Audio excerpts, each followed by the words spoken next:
వచ్చే ఎన్నికలు రాజకీయ పరిణామాలపై సీఎం రేవంత్ రెడ్డి సంచలన జోస్యం చెప్పారు. ఖమ్మం జిల్లా జగన్నాథపురం రైతు సభలో మాట్లాడిన ఆయన నియోజకవర్గాల పునర్విభజన తర్వాత 2029 జూన్లోనే ఎన్నికలు జరుగుతాయని, అసెంబ్లీ స్థానాలు 182కు పెరుగుతాయన్నారు.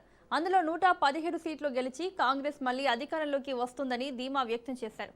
ఇదే వేదికపై కేసీఆర్ కుటుంబంపై ఘాటు వ్యాఖ్యలు చేస్తూ కల్వకుంట్ల కౌరవ కుటుంబాన్ని పాతాళానికి తొక్కుతామన్నారు. హరీష్ రావు బీజేపీతో మంతనాలు జరుపుతున్నారని ఆరోపించారు. కాగా కన్నెపల్లి పంప్ హౌస్ ఆన్ చేస్తే భద్రాచలం రామాలయంతో పాటు 44 గ్రామాలు మునుగుతాయని బీఆర్ఎస్ డిమాండ్ను సీఎం తిప్పికొట్టారు.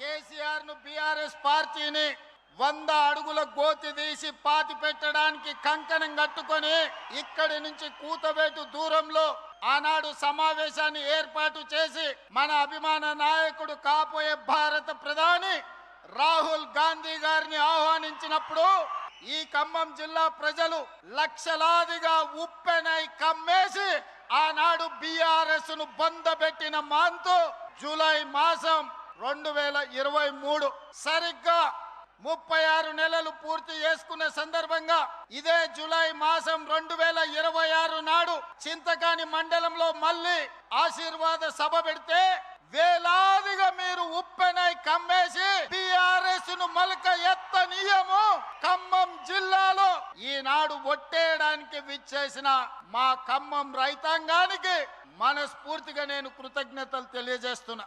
ఆనాడు నేను చెప్పిన జోస్యం ఆ తర్వాత పార్లమెంట్ ఎన్నికలు వచ్చినప్పుడు సూటిగా చేవెళ్ల గడ్డ మీద నుంచి సవాలు విసిరిన కేసీఆర్ రాసి పెట్టుకో, పార్లమెంట్ ఎన్నికల్లో నీకు గుండు సున్నా, నీకు పంగనామాలు పెట్టిస్తే తెలంగాణ ప్రజలతోనని.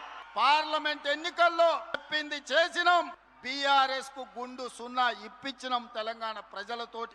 తెలంగాణ ప్రజల గుండె చప్పుడు ఇన్న ఈ ప్రజా ప్రభుత్వం చెప్పింది చెప్పినట్టుగా ప్రజా తీర్పుని ఇప్పించడం ద్వారా పాపాల బైరోడుని ఫామ్ హౌస్ లో బంధించినాం. ఇక ఈ పశుపతికి విముక్తి లేదు, పాపాల బైరోడు ఫామ్ హౌస్ లోనే బందీ అవుతాడని చెప్పిన మా నాడు. భద్రాచలం రాముడు మీద ఆనా, ఇది ఖమ్మం కాంగ్రెస్ కార్యకర్తల మాట. కాసుకో చంద్రశేఖర్ రావు, నువ్వు నీ కొడుకు నీ అల్లుడు నీ బిడ్డ నీ చుట్టాలు నీ భజన పరులు నీ ఒప్పందాలు నీ దొంగ సర్వేలు చేసే దొంగ ఏజెన్సీలతో సహా గుర్తు పెట్టుకోండి. ఈ తారీఖు జూలై 10, 2026 నాడు మాట చెప్తున్నా. ఈ మాట కోసం రోజుకు 18 గంటలు పనిచేస్తాం మేమందరం, మా మిత్రులందరూ. ఒక్క క్షణం కూడా ఆలుపెరగము, ఆలస్యం చేయము, ఎవరిని కూడా అన్యాయం జరగనీయం తెలంగాణ ప్రజలకు. ఈ రోజు కేసీఆర్ వాళ్ళ బంట్రోతులు వచ్చి మనకానే చెప్పేది 10 ఏళ్ళు ఉచిత కరెంట్ ఇచ్చి రైతులను ఆదుకున్న కాంగ్రెస్ కు ఉచిత కరెంటు పేటెంట్ రైట్ అయితే మనల్ని కాదని దాన్ని కొట్టేద్దామని చూసారు. కుళ్ళు కుతంత్రాలు, కుట్రలు, తప్పుడు ప్రచారాలు, ఇంట్లోనే పోటాపోటీ, ఒకని మీద ఒకనికి నమ్మకం లేదు. వాడిని చూస్తే వీడు, వీడిని చూస్తే వాడిని నమ్మడు. వాడో గుంపు వీడో గుంపు, ఈ గుంపులలో గిల్లి కజ్జాలు. మన కన్నెపల్లి కోయిండు, మేడిగడ్డల నీళ్లు నింపండి కన్నెపల్లి ఎత్తండి. అరే బుర్రత కూడా, ఒకవేళ మేడిగడ్డల గేట్లు దించి నీళ్లు నిలబెడితే మేడిగడ్డ ఇప్పటికే కుంగిపోయింది, రేపు తెగిపోతే భద్రాచలం రాముడే ఉండర్రా. 44 ఊర్లు ఖమ్మం జిల్లాలో కొట్టుకోపోతే దుర్మార్గుడా. నీ లుచ్చ రాజకీయాల కోసం మేడిగడ్డ నింపాలి, భద్రాచలం కొట్టుకుపోయేటట్టు చెయ్యాలా అని అడిగితే నోట్లో మాట లేదు. బావెవడో మీకు తెలుసు కదా, తాటి చెత్త అంతా పెరిగింది కానీ తలకాయలో చింతకాయ అంతా కూడా తెలియలేదు. బామ్మార్దేవడో మీకు తెలుసు కదా, సోంబేరిగాడు. సాయంత్రం అయితే పప్పులు, పొద్దుటిపూట పోతే గప్పు పనులు. ఇంతకు మించి ఏమైనా చేసిండా? వీళ్ళు కాంగ్రెస్ ను ఓడిస్తాం, కాంగ్రెస్ రేవంత్ రెడ్డి సర్వే చేసుకుంటే మేం గెలుస్తున్నామని వచ్చిందని మాట్లాడుతున్నాం. అన్నం తినేటోడు ఎవడన్నా ఎన్నికల్లో ఎన్నడు ఉంటాయో తెలియకుండా, ఎవడు పోటీ చేస్తాడో తెలియకుండా, ఏ రిజర్వేషన్ ఉంటుందో తెలియకుండా, ఎన్ని సీట్లు పెరుగుతాయో తెలియకుండా, ఎన్నికలలో ఏం చెప్తామో తెలియకుండా ఎన్నికల సర్వేలు చేసి ఎవడు గెలుస్తాడో నిర్ణయిస్తాడంట. ఆల్రెడీ హరీష్ రావు బీజేపీలతోని సందపూసుకేస్తూనే ఉన్నాడు, చీకట్ల మాట్లాడుతూనే ఉన్నాడు. కాదని భద్రాచలం రావుడి మీద ఒట్టేయమను హరీష్ రావును. నేను బీజేపీలతో మాట్లాడతలేను, బీజేపీలకు ఓనని భద్రాచలం రాముడి మీద వాళ్ళ మేనమామ కేసీఆర్ మీద ఒట్టేసి హరీష్ చెప్పమను.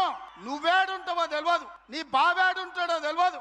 కేసులకు భయపడి నీ పార్టీని బీజేపీలో విలీనం చేస్తామని నీ చెల్లెలే ఒక పక్క నుంచి చెప్తుంది. మీ దొంగ సొమ్ము 1400 కోట్లు ఆంధ్ర కాంట్రాక్టర్ల నుంచి కొల్లగొట్టిరని సొంత చెల్లెలే చెప్తుంది. సిగ్గులేనోడా, ఇన్ని నిజాలు ఇట్లుంటే తెలంగాణ ప్రజలు నీకు ఓటేస్తారు అనుకుంటున్నావా? సీఎం రేవంత్ రెడ్డిపై మాజీ మంత్రి హరీష్ రావు తీవ్ర స్థాయిలో విరుచుకుపడ్డారు. మాట తప్పడం, పార్టీలు మారడం రేవంత్ రెడ్డి రాజకీయ సంస్కృతి కావచ్చని, కానీ తనది ఆ సంస్కృతి కాదంటూ మండిపడ్డారు. భద్రాద్రి శ్రీరాముడి సాక్షిగా చేస్తానన్న సంపూర్ణ రుణమాఫీ ఏమైందని, కనీసం సభ పెట్టిన ఖమ్మం జిల్లాలో అయినా రైతులందరికీ రుణమాఫీ జరిగిందా అని నిలదీశారు. గోదావరి జలాల విషయంలో కాంగ్రెస్ ప్రభుత్వం తెలంగాణకు తీవ్ర జలద్రోహం చేస్తోందని హరీష్ రావు ఆరోపించారు. కన్నెపల్లి పంప్ హౌస్ వద్ద 1,00,000 క్యూసెక్కుల ప్రవాహం ఉన్న రోజుకు 3 టీఎంసీల నీటిని ఎత్తిపోసే సామర్థ్యమున్న పంపులను ఆన్ చేయకుండా నీటిని దిగువకు వదిలేస్తున్నారని విమర్శించారు. నీళ్లు ఉండి కూడా ఎత్తిపోయకుండా రిజర్వాయర్లు నింపకుండా వ్యవహరిస్తున్న రేవంత్ రెడ్డి వైఖరి తెలంగాణకు శాపంగా, ఆంధ్రప్రదేశ్కు వరంగా మారిందన్నారు. తెలంగాణ జలాలను రేవంత్ రెడ్డి తన గురువు చంద్రబాబుకు కప్పం కడుతున్నట్లుగా వ్యవహరిస్తున్నారనే అనుమానాలు కలుగుతున్నాయని హరీష్ రావు సంచలన వ్యాఖ్యలు చేశారు.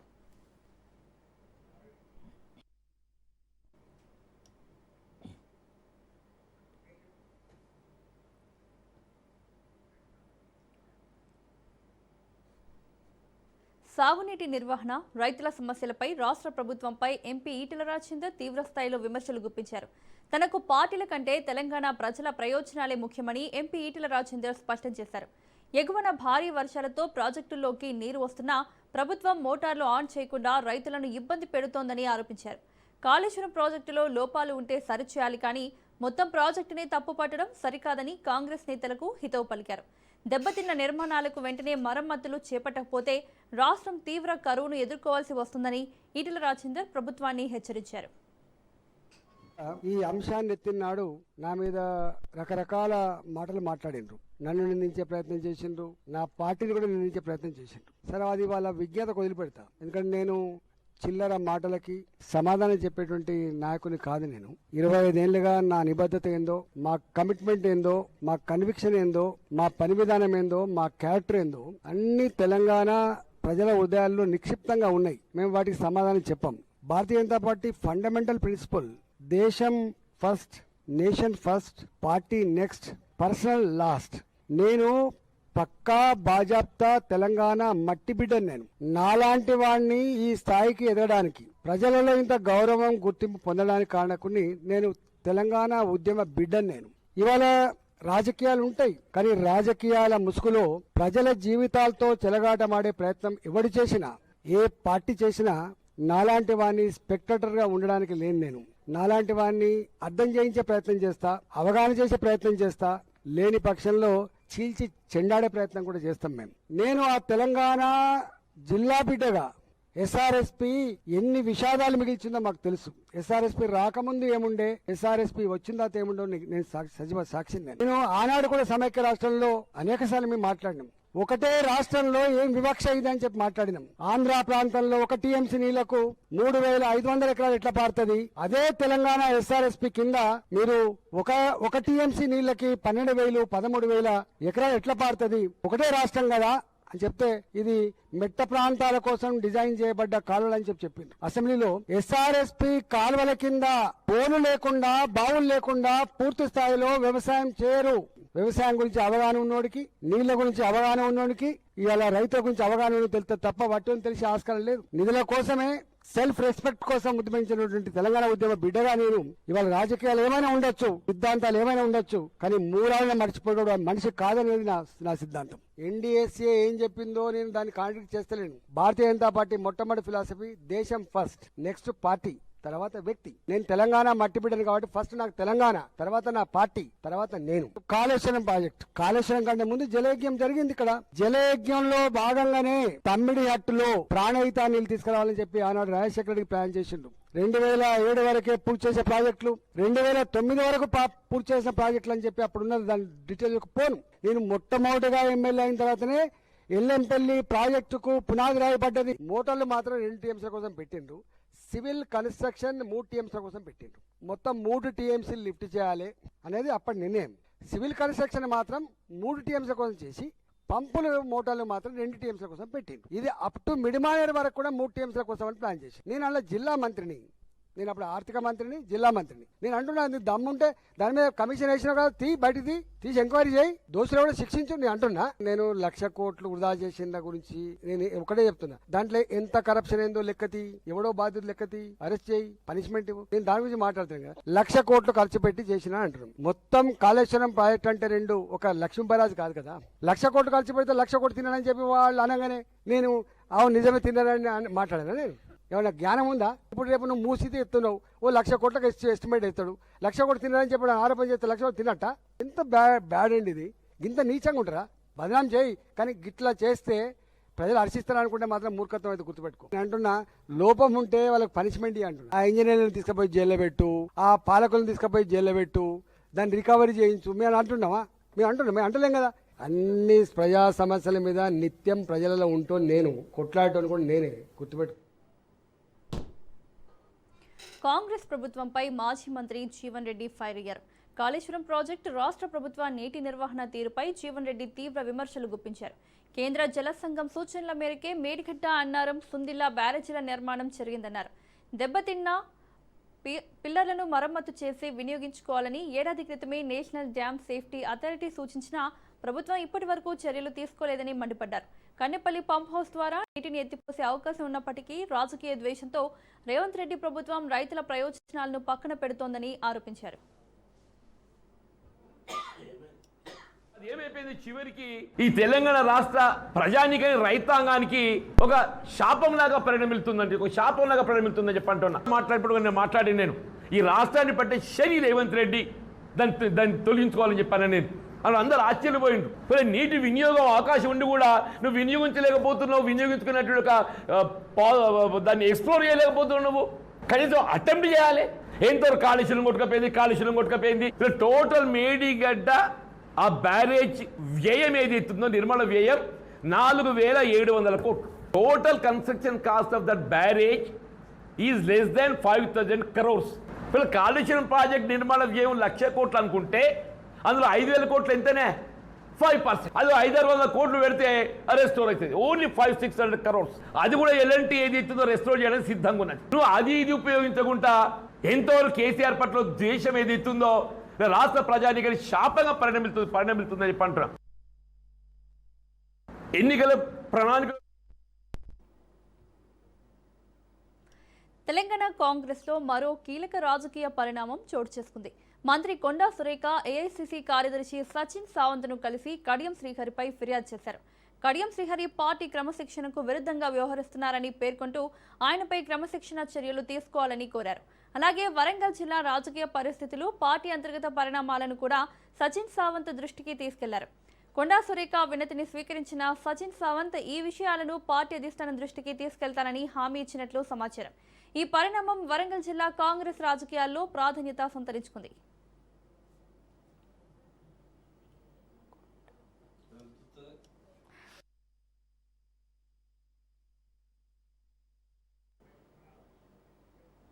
ఇక ఇదే అంశంపై పీసీసీ చీఫ్ మహేష్ గౌడ్ స్పందించారు. పార్టీలో భిన్నాభిప్రాయాలు సహజమేనని, వాటిని చర్చల ద్వారానే పరిష్కరిస్తామని స్పష్టం చేశారు. మంత్రి కొండా సురేఖ, కడియం శ్రీహరి మధ్య నెలకొన్న విభేదాలతో పాటు తుంగతుర్తి నియోజకవర్గంలో ఉన్న సమస్య కూడా త్వరలో పరిష్కారం అవుతుందని తెలిపారు. ఇరు వర్గాల వాదనలు విన్న తర్వాతే తుది నిర్ణయం తీసుకుంటామని చెప్పారు. పార్టీలో అందరూ సమానమేనని, క్రమశిక్షణ కమిటీ చైర్మన్ బిజీగా ఉండడంతో సమస్య పరిష్కారం కోసం 2 సీనియర్ నేతలను నియమించినట్లు వెల్లడించారు. సస్పెన్షన్ చేయడమే ప్రతి సమస్యకు పరిష్కారం కాదని స్పష్టం చేశారు.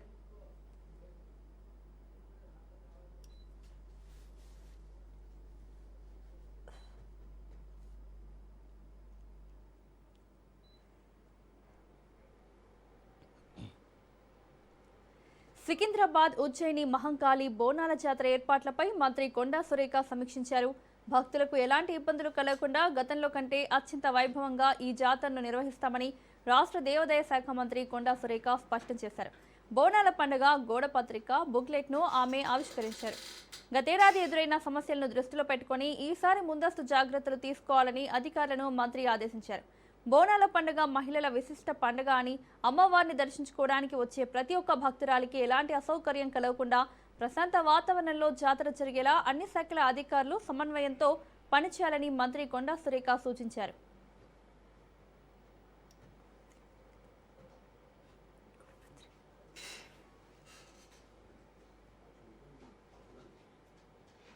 క్రమశిక్షణలో పంపించాలని చేస్తారండి.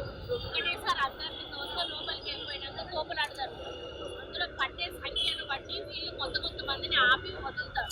వాళ్ళు మళ్ళీ బయటకు వచ్చినాక మళ్ళీ కొంతమందిని వదులుతారు. అందుకని పోలీసు వాళ్ళు వాళ్ళ ఆలోచన ప్రకారం వాళ్ళు ఏ విధంగా స్టాంపేడ్ జరగకుండా ఉండాలి, తోపులాట జరగకుండా ఉండాలని వాళ్ళకి ఐడియా ఉంటుంది. ఆ ఐడియా ప్రకారం వాళ్ళు నిర్ణయం తీసుకొని ట్రాఫిక్ ప్లస్ ఈ మామూలు పోలీసు వీళ్ళందరూ కూడా కోఆర్డినేట్ చేసుకొని సెట్స్ లో వాళ్ళు మాట్లాడుకుంటూనే ఆ యొక్క కార్యక్రమాన్ని నిర్వహిస్తారు. కాబట్టి ఒక మహిళకు కూడా ఇబ్బంది కలగకుండా వచ్చే వాళ్ళందరినీ కూడా ప్రశాంతంగా ఊళ్ళోకి వెళ్ళి ప్రశాంతంగా బయటకు వచ్చే విధంగా చూసుకునేటువంటి బాధ్యత. కూటమి ప్రభుత్వంపై వైసీపీ మాజీ మంత్రి అంబటి రాంబాబు తీవ్ర స్థాయిలో ధ్వజమెత్తారు. రాష్ట్రంలో శాంతి భద్రతలు పూర్తిగా క్షీణించాయని, కేవలం వైసీపీ నేతలను సోషల్ మీడియాని టార్గెట్ చేస్తూ అక్రమ కేసులు పెడుతున్నారని మండిపడ్డారు. తీవ్రవాదులపై ప్రయోగించాల్సిన ఉపా చట్టాన్ని ఓ సాధారణ యూట్యూబర్పై పెడితే దాన్ని ఉపమా చట్టం అనక ఏమంటారని కొడాలి నాని వ్యాఖ్యలను అంబటి సమర్థించారు. ప్రభుత్వం ఎవరిపై అన్యాయంగా కేసులు పెట్టినా వైసీపీ తరపున న్యాయ సహాయం అందిస్తామని స్పష్టం చేశారు. అలాగే చంద్రబాబు నిర్ణయాలు నచ్చకే డిప్యూటీ సీఎం పవన్ కళ్యాణ్ చాలా క్యాబినెట్ మీటింగ్లకు రావడం లేదంటూ అంబటి రాంబాబు సంచలన వ్యాఖ్యలు చేశారు.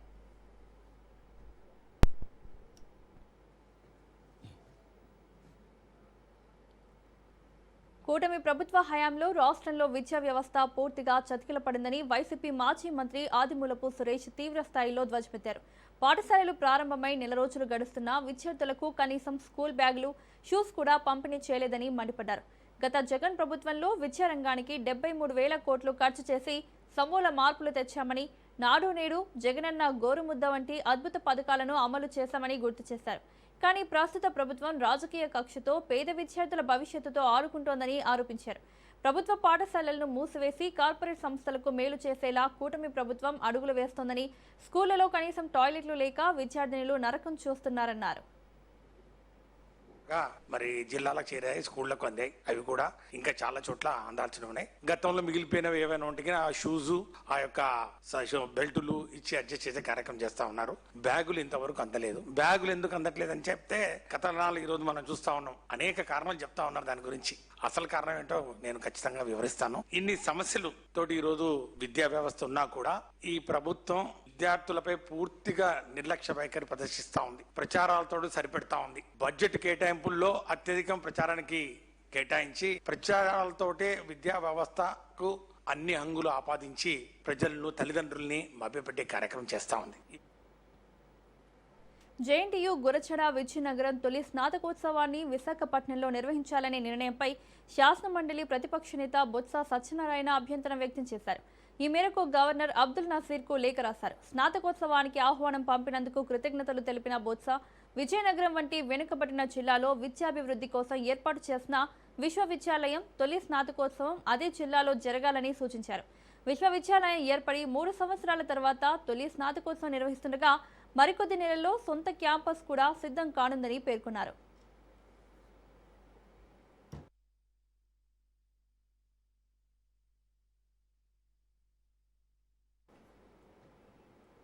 తెలంగాణలో పారిశ్రామిక ప్రాజెక్టుల పురోగతిపై సీఎస్ సంజయ్ జాజు కీలక సమీక్ష నిర్వహించారు. పరిశ్రమల శాఖ అధికారులతో జరిగిన ఈ సమావేశంలో Bharat future city, Zaheerabad industrial city, అలాగే Warangal Kakatiya mega textile park పనుల పురోగతిపై ఆయన ఆరా తీశారు. తెలంగాణను పెట్టుబడులకు అత్యుత్తమ గమ్యస్థానంగా తీర్చిదిద్దడమే ప్రభుత్వ లక్ష్యమని సీఎస్ స్పష్టం చేశారు. ప్రపంచ స్థాయి మౌలిక సదుపాయాలతో దేశీయ, విదేశీ పెట్టుబడులను ఆకర్షించడం ద్వారా యువతకు భారీగా ఉపాధి కల్పించాలని అధికారులను ఆదేశించారు. ప్రాజెక్టుల అమలులో ఎలాంటి జాప్యానికి తావు లేకుండా వివిధ శాఖల మధ్య సమన్వయం పెంచుకుంటూ పనులను వేగవంతం చేయాలని, పారిశ్రామికాభివృద్ధితో ప్రాంతీయ సమతుల్యత సాధించేందుకు ప్రభుత్వం కట్టుబడి ఉందని సీఎస్ సంజయ్ జాజు తెలిపారు.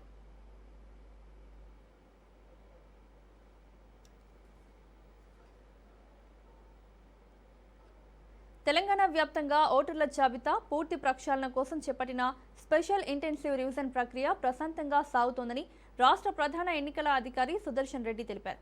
దేశంలోని 13 రాష్ట్రాల్లో ఇప్పటికే ఈ ప్రక్రియ పూర్తయిందని, మన రాష్ట్రంలో విడతల వారీగా దీన్ని నిర్వహిస్తున్నామని చెప్పారు.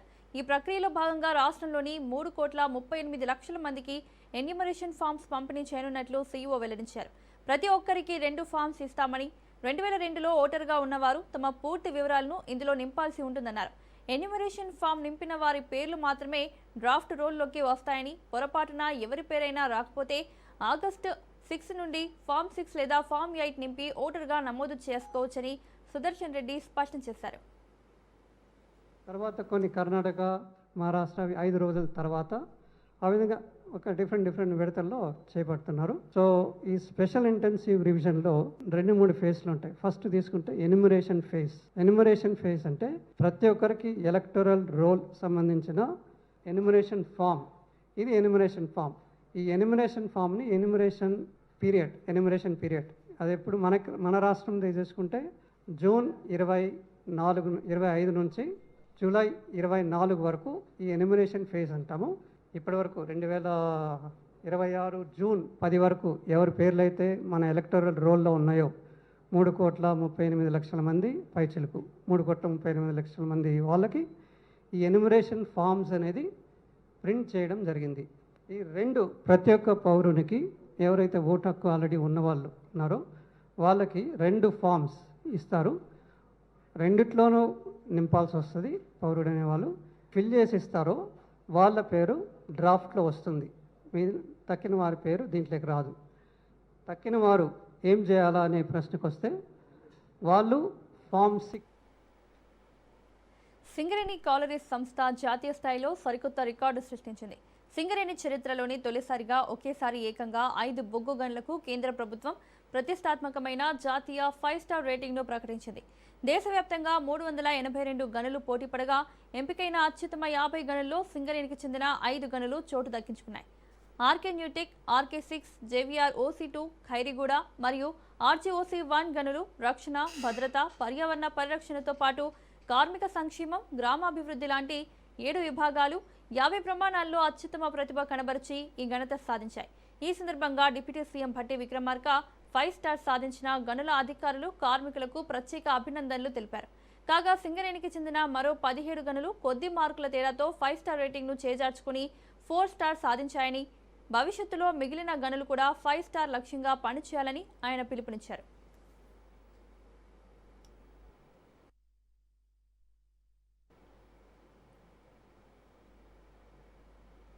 చైనాలో ఘోర ప్రమాదం జరిగింది. ఓ షూ ఫ్యాక్టరీలో మంటలు ఎగిసిపడి 28 మంది కార్మికులు సజీవ దహనమయ్యారు.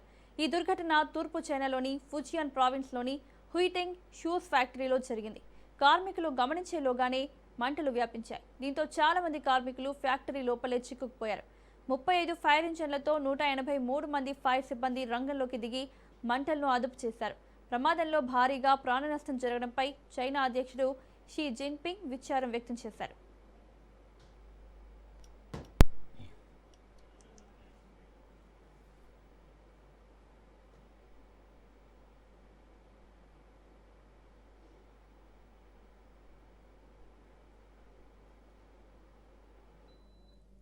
బంగ్లాదేశ్ మాజీ ప్రధాని, అవామీ లీగ్ అధినేత్రి షేక్ హసీనా సంచలన ప్రకటన చేశారు. స్వదేశంలో తనపై మరణశిక్ష ఉన్నప్పటికీ ఈ ఏడాది డిసెంబర్లో తాను బంగ్లాదేశ్కు తిరిగి వెళ్లి కోర్టు ముందు లొంగిపోవాలని నిర్ణయించుకున్నట్లు ఆమె వెల్లడించారు. తాను బంగ్లాదేశ్కు వెళ్లాక వారు తనను అరెస్టు చేయవచ్చు లేదా హతమార్చవచ్చని, ఏదేమైనా తాను వెళ్లడం ఖాయమని ఆమె భావోద్వేగానికి లోనయ్యారు.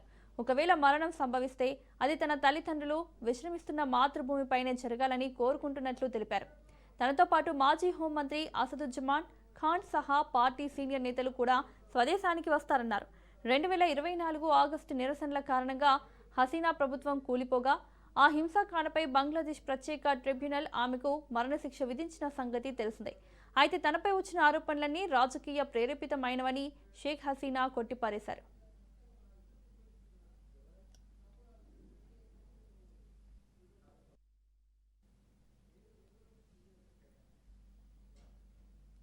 పశ్చిమ ఆసియాలో ఉద్రిక్తతల మధ్య అమెరికా అధ్యక్షుడు డొనాల్డ్ ట్రంప్ అత్యంత కీలక ప్రకటన చేశారు. ఇరాన్తో ఉన్న కాల్పుల విరమణ ఒప్పందం ముగిసిందని ఆయన స్పష్టం చేశారు.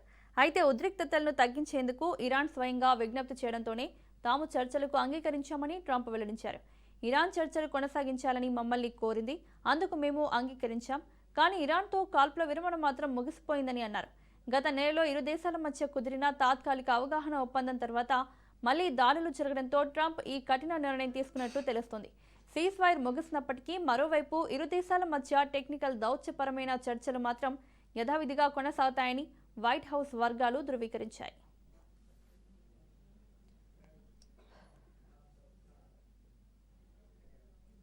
దేశీయ స్టాక్ మార్కెట్లు భారీ లాభాలతో ముగిశాయి. ఐటీ, బ్యాంకింగ్, రియాలిటీ రంగ షేర్లలో ఇన్వెస్టర్లు జోరుగా కొనుగోళ్లు జరపడంతో ప్రధాన సూచీలు 1% పైగా ఎగిశాయి.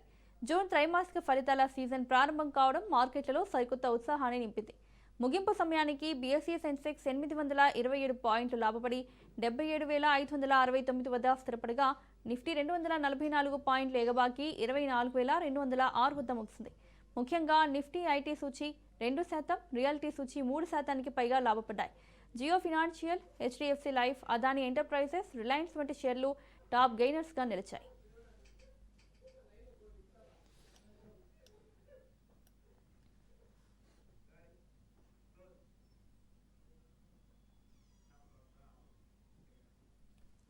KV Bulletin updates. Keep watching Raj News.